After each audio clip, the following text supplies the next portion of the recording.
Bonjour et bienvenue, c'est Bertrand, de la Fondation Magister, l'école des héros du monde réel, pour le 31e épisode de la série sur le thème de la reconnaissance, du succès externe, de la patience, de la confiance, de la vision, de la résolution, de l'abondance, de l'audace et de la loi d'attraction.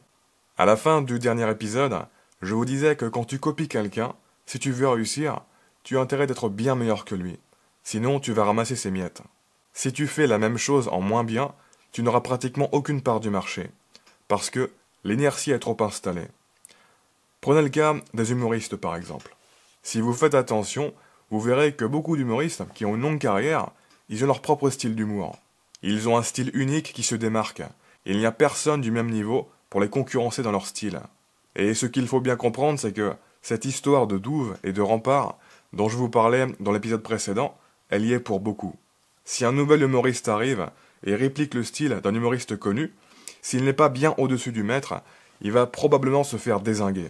Alors que s'il était arrivé avec le même style et le même niveau avant l'autre, il aurait sûrement fait un carton. Autrement dit, la présence de l'ancien humoriste bien installé fait office de douve et de rempart à traverser pour entrer en compétition dans le même marché.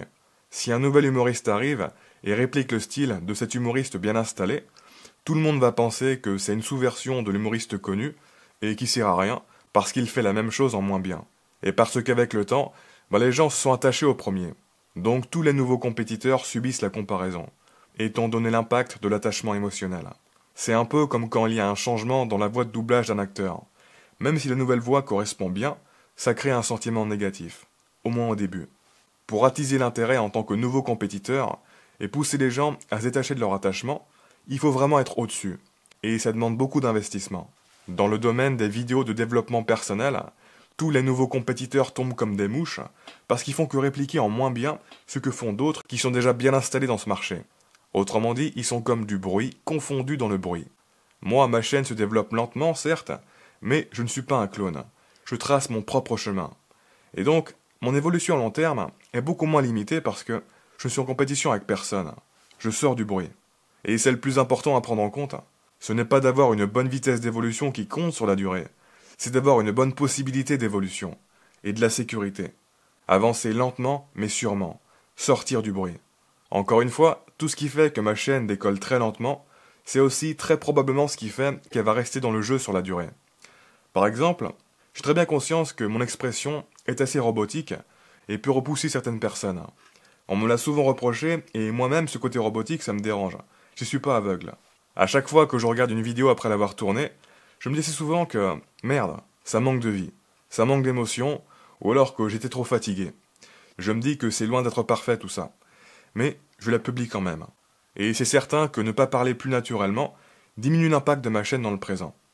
Et c'est important que je le prenne en considération.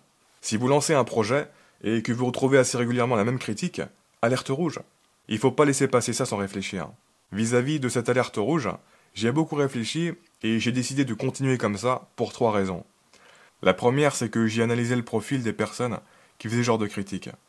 Et j'en ai conclu que c'était des personnes qui de base n'étaient pas très intéressées par ce que je faisais. Autrement dit, ce n'étaient pas des personnes importantes à prendre en compte. La deuxième raison, c'est que je reçois aussi des commentaires qui contrebalancent cette alerte. Des commentaires qui disent qu'ils aiment bien ma façon de parler.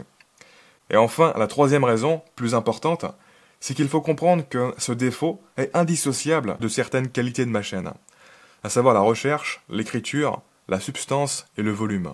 Si je n'écrivais pas mes vidéos à l'avance, ou si j'en publiais beaucoup moins, alors je pourrais assez facilement avoir une expression beaucoup plus naturelle et qualitative. Mais du coup, je perdrais ailleurs. Je ne peux pas tout avoir. Je dois faire des sacrifices. Pour être naturel en écrivant et publiant autant, et en gardant la même substance et le même niveau de recherche, il faudra que j'utilise tout le reste de mon temps et de mon énergie à répéter plusieurs fois chaque vidéo que j'écris jusqu'à ce que ce soit naturel. Sur la durée, c'est intenable avec le rythme de publication que je veux avoir. Et donc, je fais un compromis sur le naturel et sur la qualité d'expression. Pourquoi je choisis de faire le compromis dans ce sens-là? Parce que sur YouTube, des personnes qui parlent de manière super naturelle, sans écrire leurs vidéos et sans réfléchir en profondeur à ce qu'ils disent, il y en a des tas. Ce n'est pas ça qui va me permettre de me démarquer sur la durée, de parler naturellement. Pratiquement tout le monde le fait, parce que c'est le plus facile à faire. Je ne serai qu'un clone de plus parmi le bruit des clones. Et ce qu'il faut bien comprendre, c'est que se différencier sur Internet, c'est super important à notre époque pour assurer sa sécurité à venir. Parce qu'il y aura toujours plus de monde à arriver sur Internet, que ce soit en termes de spectateurs ou d'acteurs. Et donc être différent devient de plus en plus important pour ne pas se faire balayer par le temps. Autrement dit, les investissements qui font diminuer mon impact dans le présent sont également les investissements qui augmentent mon potentiel d'impact dans le futur. Ça semble paradoxal, mais ça ne l'est pas. Quand quelqu'un arrive sur ma chaîne et découvre une de mes vidéos, au premier abord, il va pouvoir se dire que c'est dommage que ça manque de naturel. Parce que, sur le moment, il va pas se dire « Ah ouais, mais en fait, il écrit toutes ses vidéos et il en publie un paquet. Du coup, c'est logique que ça manque de naturel. Sa puissance de frappe est ailleurs. » Sur le moment, il ne va pas considérer ça dans l'équation. Mais, inévitablement, le fait que mon processus de production soit ancré dans l'écriture et la réflexion, et que mes vidéos soient pratiquement des produits secondaires qui émanent de ce processus, ça va finir par rentrer en jeu sur la durée, et ça va compenser. Parce qu'une fois que les gens me connaîtront, ils ne viendront plus pour entendre quelque chose de naturel, mais pour entendre des idées bien réfléchies qu'ils n'entendent pas ailleurs. C'est une clé essentielle à comprendre, qui je pense s'applique à tous les marchés. Parfois, la qualité du produit est indissociable de défauts qui rend le produit moins attractif au premier abord. Par exemple, les meilleures tondeuses pour se raser les cheveux sont en général super lourdes comparées aux tondeuses classiques. Mais ces tondeuses sont beaucoup plus durables et efficaces. C'est bien que, sur la durée, les gens qui s'y connaissent vont comprendre le défaut de lourdeur, et ça ne sera plus important étant donné les qualités du produit. Ils ne reviendront jamais aux tondeuses classiques. Si tu comprends ce point, sur la durée, tu peux te faire une place dans pratiquement n'importe quel domaine. Et avec une stratégie qui a une certaine noblesse qui plus est, à savoir de sacrifier les apparences de premier plan pour se concentrer sur la valeur finale. Si j'avais commencé à paniquer en chemin et me dire « Oh mon Dieu, ma chaîne ne décolle pas, il faut que je change ma formule et que je me rapproche de ce qui marche », j'aurais sûrement accéléré le développement de mes chiffres, oui, mais j'aurais diminué mes chances de me démarquer, de rester dans le jeu sur la durée et d'un jour avoir un impact vraiment considérable. Je pense vraiment que dans les années à venir, ma chaîne sera un bon exemple du pouvoir de la vision, de la patience et du sang-froid. Un bon exemple de ne pas céder aux sirènes des émotions. Parce que, quand tu vois que ça n'avance pas rapidement, quand tu vois qu'il y a plein de gens qui font beaucoup plus de vues et d'audience que toi, alors qu'ils ont commencé après toi, quand tu vois qu'il y a des gens qui s'inquiètent pour tes résultats, quand tu vois qu'il y a des gens qui te disent que ça ne marchera jamais si tu changes rien, qui te disent qu'il faut absolument que tu fasses quelque chose de différent, c'est très facile d'avoir le cerveau qui panique, qui devient envieux, qui entre dans l'insécurité, qui entre dans la déprime, etc. C'est très facile de sortir du long jeu et de rentrer dans le petit jeu.